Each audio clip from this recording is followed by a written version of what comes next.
kada jiems reikia kreiptis į urologą? Tai klausimas toks, reiškia, vyram, kuriems yra virš 40 metų ir yra jau kažkokie šlapinimosi sutrikimai ar nerimą keliantis klausimai, dėl su kitais susirgimais taip pat nelaukti ilgai namuose, nesėdėti ir neužleisti ligos, ateiti bent jau pasikalbėti ir pasikonsultuoti. Ir to galima užkirsti lygai lygos progresavimą jau anksčiau. Tikriausiai grėsmingas simptomas yra kraujo pasirodymas šlapime. Tai vienas iš grėsmingiausių simptomų. Čia jau reiktų kreiptis nedelsiant, patarčiau.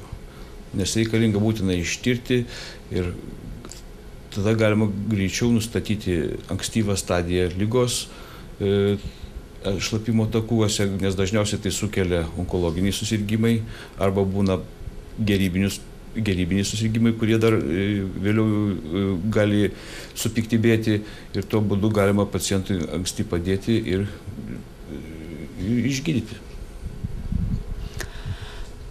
Tikriausiai privalumas šios klinikos būtų tas, kad pacientas gali ateiti tiesiai pas jūs be šeimos gydytojo siuntimo, ar ne? Taip, mes priimam visus pacientus, jų laukiame.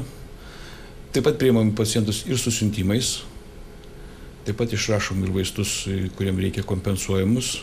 Pavyzdžiui, būna tokie situacijos, vyrai atsiranda tokie šlapinimosi sutrikimai, burnos džiovinimas, tačiau jie bijo eiti pas gydytoją, tempia tą laiką, vaikšto, dirba, kol atsiranda bendras silpnumas ir pasirodo pas gydytoją. Tokiu atveju būna ne vienas į metus, kartais keletas. Tai atsitinka tada, kada susilaiko šlapimas dėl prostatos išvešėjimo.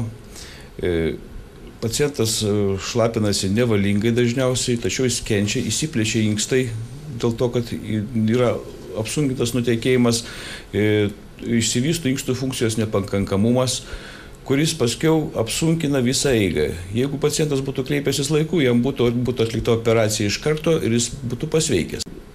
Jeigu jau atsitinka kažkas ne to, geriau ateikit pasikonsultuoti. Tai laiku. Laiku.